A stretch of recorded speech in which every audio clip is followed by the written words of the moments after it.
Red Notice is Netflix's latest $200 million effort to show the world they have no idea how to make movies. Let's give three of the biggest alleged stars of today $40 million apiece and see what happens. So Ryan Reynolds is an infamous art thief. He is looking to steal the 3 Cleopatra golden eggs. And you know this is going to go off the rails quickly because in the opening credit montage, we have forced exposition in the form of he's creating an egg and has to look at a documentary about it.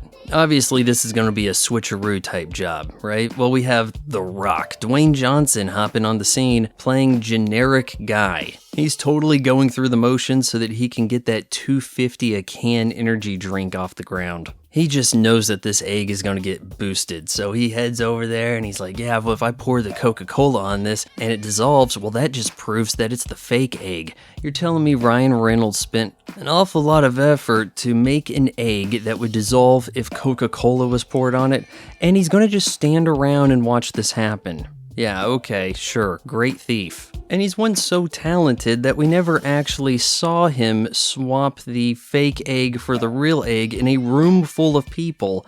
Some would say the most important part of an art heist film. To his credit, at least Ryan Reynolds gets to come in with the movie references, remind you of things you could be watching instead of this. One of his quips makes no sense at all, because there's this hot Interpol babe who arrests him and is like, I'm going to put you in the worst place in the world. He's, what, your Instagram account? Your Instagram is not in the world. That's in cyberspace, the internet. It's in an app. Could her Instagram really be that bad? Oh, but Dwayne Johnson is framed too, and guess who his roommate's gonna be? Yeah, you can actually guess all of this well before it happens. Then you have Gal Gadot finally jumping on the scene. She got just as much money for this doing half the work, which tells you that the Interpol babe is getting absolute peanuts. She was just on hand because she's on something else Netflix has. And now you're gonna get the worst version of an 80s buddy comedy you ever which saw. This is, Tango and Cash is not great, but at least it was shot outdoors, because every scene in this movie looks like we have some B-roll and Dwayne Johnson and Ryan Reynolds are comfortably standing in an air-conditioned green screen soundstage. And it's remarkable to think that this is what expensive movies look like. Remember how 15 years back, every YouTuber had to have a green screen? And now the real way to show that you have a huge budget is to not use it to travel to locations. Look, there's little point in ruining this movie because it's like it is written, directed, edited, and probably even acted by a computer, given the instructions to make the world's most generic, inoffensive heist film. If this is the future of cinema, then please bring on the AI.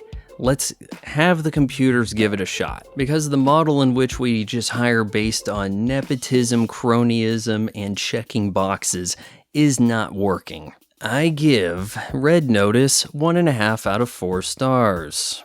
Because I'm an actual critic capable of giving a hard stance rating at the end of a rant, unlike all these asshat YouTubers who are far more popular. Hey, it's Vaughn's mom again, so I just wanted to remind you that instead of buying Vaughn's weird pictures online in various states of undress, you can just bookmark his Amazon affiliate link, and then when you shop Throw It on Amazon, he gets a few pennies here and there.